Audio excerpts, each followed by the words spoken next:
Well, for me, growing up, I came from a horrible background. I got called nigger every day of my life growing up, lived in a small town. The Klan headquarters at that time was about 20 minutes from where I lived. Right. One of the high-ups in the KKK, son, sat behind me in 2 classes, so he called me nigger all the time. I got my first car, they spray painted nigger, we're gonna kill you on it. So I was just an insecure, scared kid. And the only way I could find myself was through putting myself through the worst thing possible. No one was helping me out. So my dad made my mom kind of irregular. So she worked 3 jobs, went to college full time, so she was never around. One time this person drew a picture of me and said, "We're gonna kill you, nigger," on my Spanish notebook. And I took it to my principal. And my principal said, "They spelled nigger Niger." That was the best advice he can give me. So long story short, what I realized was no one was here to help me. And the feeling I had every morning, I started shaving my head when I was 16 years old. And the feeling I had every morning, when I looked in the mirror, was horrible. And I didn't want to feel like that anymore. And how I felt was a kid going nowhere, a kid that was scared. And most kids will accept that and look for help. But the best thing that happened to me, no one helped me. No one felt sorry for me. No one looked at me and said, like this day and age, they'll take you in and they'll tell everybody, stop picking on this person. Back then, they didn't care. The KKK marched in our 4th of July parades. They had to stay 100 yards back, but they marched in it. Wow. That's how this town was. And my mom cared about me, but my dad took our soul. And she did the best she could. I had to figure out I wasn't gonna be a punk kid all my life. So the only way I could turn it around was to suffer. I had to build calluses in my brain the same way I built calluses on my hands. So I broke the Guinness Book of World Records for pull-ups a long time ago, but I failed at it twice. And I did 67,000 pull-ups in trying to break this record. So to do 4,030 pull-ups, I had to do 67,000 for training for that. Wow. And so what I realized is for me to become the man I wanted to become, I saw myself as the weakest person God ever created. But I never blamed God for anything he did to me. So I wanted to change that to be the hardest man ever created. Am I that? I don't know, but you had to have a goal. And my goal when I was sitting there, not going to school, being bullied, having no self-esteem, my goal was the only person that's gonna turn this person around is me. The only way I can turn it around is put myself through the worst things possible a human being can ever endure. And that'd be the only way that I can build this brain to handle anything that comes in front of it, callousing my mind through pain and suffering. What you've done is maybe the ultimate expression of that, which is how do you put yourself through it, right? You didn't have to do any of that. So in the end, what would your advice be to that 16-year-old kid who's staring in the mirror and does not like what he sees, but is still running from adversity? Well, my biggest advice to him is that, first of all, he won't like what I say to him, because I'm gonna say the exact opposite of what today's world is saying. So we read a bunch of books nowadays. As humans, we wanna find out how to be someone else. What we don't do is we don't go inside. So literally turn yourself inside out. Read the book that's like we're writing a book every day of our lives, but we never read that book. So what I would challenge this young man or young woman to do is you have to look inside of yourself to see what you really want. What are you passionate about? We use these words and these little phrases of only the strong survive and all this other crap. They're all just fucking words. I get so tired of hearing people just talking. Like right now, someone may think Goggins is just talking. You don't know me. So when I speak from passion, I speak from experience, I speak from suffering. I have to tell this young man or woman that the only way I believe, and this is just my experience in life, the only way you're ever going to get to the other side of this journey is you have got to suffer to grow. To grow, you must suffer. And some people will get it and some people won't. But they have to see what their journey is to start their journey. Several people live to be 100 years old and they have great lives and they have great kids. Their kids go to college and all sorts of stuff. But somewhere in their life, there was a point where they had a decision to make. They can go left or right on this path. Left was the easy route. Right was the hard route. A lot of people take the easy route, and they had a good life that way, but the better life was going to the right side. And you may have 20 years of pain and suffering to get past it, but a lot of us die never truly starting our journey. And I would tell this young person, you gotta start your journey. It may suck, but it will come out the other side where you're coasting. I grew up wanting a way out.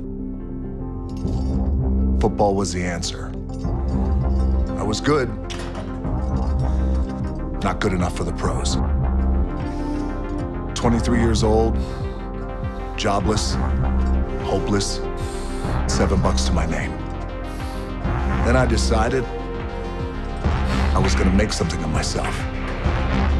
Didn't know how or when, but I knew one thing. When your back's against the wall, the only way out is to put the work in. What I meant by that is like every day we're seeing who we are as people. When I was growing up, I lied for people to accept me because I didn't accept myself. So I wow make up stories so that you would accept me into your world. Everything I did was for someone else to like me. It wasn't until I started reading my own book about how pathetic I was as a human being. I can blame my dad, I can blame kids at school, I can blame having health issues, ADD, my mom not being around. Great mom, but she was doing her thing. Right. I could blame a lot of people. And that's the book I was reading. And I put it off on everybody else. It wasn't until I said, you know what, for me to fix this, I gotta read what the fuck is wrong with David Goggins. Not blame anybody. Read my book and say, okay, I'm afraid of my shadow. How can I overcome that? Go in the military, get your ass kicked, do things you hate to do. Be uncomfortable every fucking day of your life. Roger that. I'm not the smartest kid in the world. Okay. Instead of somebody saying, oh no, you're smart. No, don't say that to yourself. I said to myself, no, I'm a dumb motherfucker. Okay, roger that. How you get smarter? Educate yourself. So the things that we run from the truth. We're running from the truth, man. So the only way I became successful was going towards the truth. As painful and as brutal as it is, it changed me. It allowed me to become, in my own right, who I am today. I remember that when I weighed 245 pounds, and Bob Raferson, the director of Stay Hungry, said to me that I'm interested in having you in a movie. And then he said, but I don't want you to weigh more than 210 pounds. So I said to him, well, it's funny you come to me and you want me to be in a movie, but I'm weighing 245, 246. But he demanded that. And he says, look, it's very simple. On the day we start shooting, he says, I'm gonna put you on a scale. And if you don't make the 210, you're out. I worked on it. I started visualizing myself very clearly as a lean athlete, because that's the only way I could lose that weight and all of a sudden get interested in running more. Because up until that point, I ran like 3 miles after training or before training or whatever. But now all of a sudden it was 5 miles, 6 miles, 7 miles, 8 miles in order to lose the weight. And I did everything with high reps. And I was watching my diet, what I eat and all those kind of things. And the day before, with Bob Raferson, he says, let's step on the scale. And I stepped on the scale and I weighed 209. So it just shows to you what is possible if you visualize exactly what you want to look like. So it can go one way, which is that you can lose weight and get trim and get slim and everything, get the abs out and all this. Or you go the other way and you gain weight because you see yourself big and you see yourself as a winner of a Mr. Olympia or something like that. I'm all fucked up in this chair. I'm at mile 70. I got 30 fucking miles to go. I'm jacked up. I got to go to the bathroom. And the bathroom's like 20 feet from me. It's a porta potty. I can't get out of the fucking chair. So I'm peeing blood down my leg. Whoa. Pooping up my fucking back. And I got 30 miles to go. And I can't stand up because my blood pressure's all messed up. I've been in 3 hell weeks, Ranger School, overcome so many obstacles in my life. This last 30 miles of this race is when I realized a human being is not so human anymore. We have the ability to go in such a space if you're willing to suffer, and I mean suffer. Your brain and your body, once connected together, can do anything. And this 30 miles was the life-changing moment. I was out of it. I was in the worst pain in my entire life. I was to me on the brink of death. And I was able to chunk this 30 damn miles into small pieces. I was so driven, and I'm not gonna say motivated because motivation's crap. Motivation comes and goes. When you're driven, whatever's in front of you will get destroyed. So I sat in this chair and I was so driven to succeed in this race. And at this time, everybody goes, were you thinking about the guys that died? And I'm not gonna lie to you, I wasn't. This became a personal thing. This became me against this race, me against the kids that called me nigger, me against me. It just became something that I took so violently personal. Felt like if I do instead of 20 sets, 30 sets, 35 sets a body part. So I went all out, especially before competition when I wanted to cut down. It was to pile on as many sets as possible. So yes, you were tired, but so what? You know, I never felt sorry for myself. Let me tell you, it all paid off. Walking around with my wife at the time, and she goes, "You're not gonna make the time." She goes, "You're walking like 30-some minute miles." I got to mile 81, and the second she said that I'm not gonna make the time, I ran the last 19 miles nonstop. With the right, and people may listen to this and say, "This guy is sadistic. He's crazy." No, if you know how I came up, you realize I was just a scared kid that found drive and passion to be something much better than what he thought he was.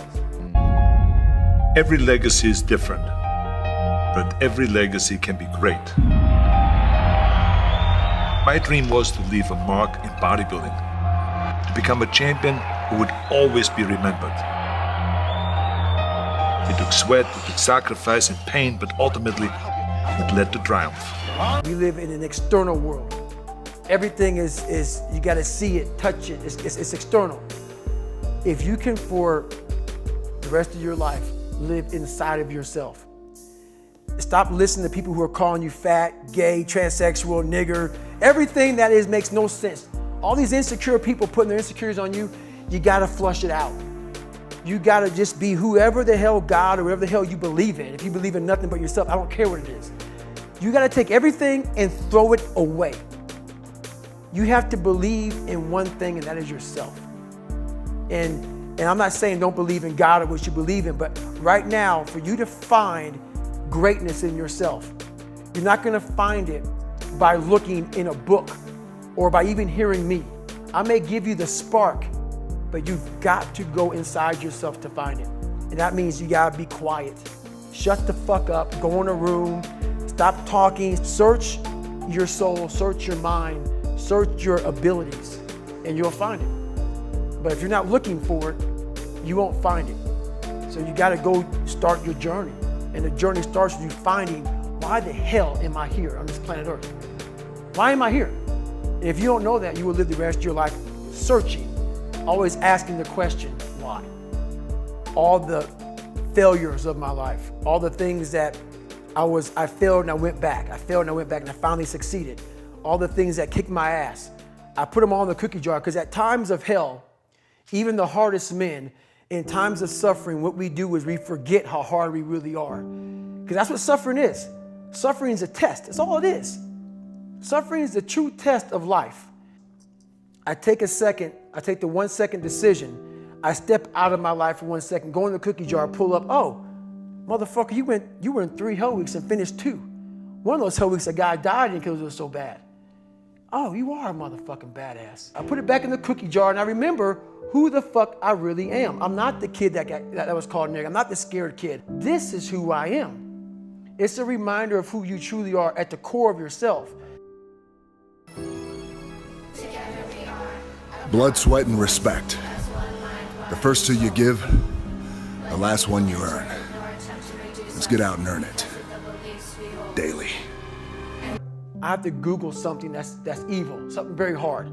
I knew nothing about ultra marathons. I hadn't even run a marathon. I knew nothing about this world. So I Googled the top 10 hardest races in the world. And what comes up is a Badwater 135. It's a 135-mile race through Death Valley in the summertime. I thought it was a stage race. I thought it was a race where you run like 20 miles, set up camp, you know, barbecue outside, and then go run some more the next day. So I called the race director up at the race and said, hey, Chris, his name is Chris Kosman, I want to do your race. So we had a long conversation. You know, I was much heavier then, and I hadn't put running shoes on in over a year. How heavy are you at this point? I'm around between 240 to 270. Whoa. I'm in there. I'm in that range. My weight has varied a lot through the SEAL teams and out of the SEAL teams, so I was a heavy guy. But the long and short of it all was I hadn't put running shoes on in over a year. I was a big-time power lifter. I lifted weights heavy. That's what I did. Right. I got back home from Iraq, went straight to free fall school, and then this happened. So I called Chris Kosman up on a Wednesday. He says, look, man, the only way you can qualify for my race is to run 100 miles at one time in 24 hours or less. There happened to be a race that Saturday, so 4 days later. And he said, if you qualify by running 100 miles or less in 24 hours, I will consider you my race. I'm gonna cut to the chase. I signed up for this race. It was called the San Diego One Day, where you run around a 1 mile track for 24 hours to see how many miles you can get. My goal was 100 miles. So I got to mile 70, and I cleared 70 miles in like 12, 13 hours pretty quickly. But I was done. My feet were broken. I was stress fractures, shin splints, muscles were tearing. I was in bad shape. I was eating Ritz crackers and drinking Miloplex. That's all I had. No water, didn't know what the hell I was doing out there. Had on some tube socks. It was just ridiculous. It was a clown show. So I sat down at mile 70, and at this time I was married. And I look at my wife and I was like, I'm messed up bad.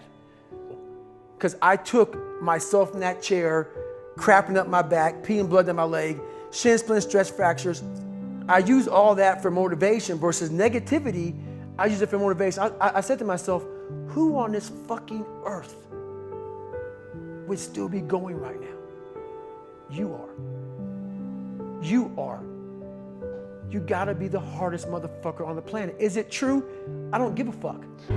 I knew all along that it doesn't matter if I go down to 200 or to 160 pounds. Because if I make my mind up, it doesn't matter how much weight it is. The most important thing is that you have a vision, that you have a goal. To have that vision that I want to be the greatest bodybuilder of all time, you have to have a goal. Now, it doesn't have to be that specific goal, but it has to have some goal. This is why I always recommend to people, sit down, take your time, and start thinking about why do you want to work out? And then it can't be as crazy as it is. It could be, I want to impress girls. If that's your goal, so be it, but it motivates you. It could be that you're emulating a certain, bodybuilder. Have those pictures put all over the wall like I did when I was a kid. So that every day when I go to sleep, every day when I wake up, I look at those pictures and they motivate me. You need that motivation, and then therefore you have this kind of imprint in front of you all the time, and you know exactly what you're chasing. This is why I always smiled when I was in the gym. People always came up to me and says, why are you smiling? You're working out 5 hours a day. You're doing the same as the other guys, but the other guys have a sour face. They're pissed off that they have to do another rep or another set or something. I looked forward to. Why? Because I knew that every rep that I did and every set that I did and more weights that I lifted, I get one step closer to turning that vision into reality.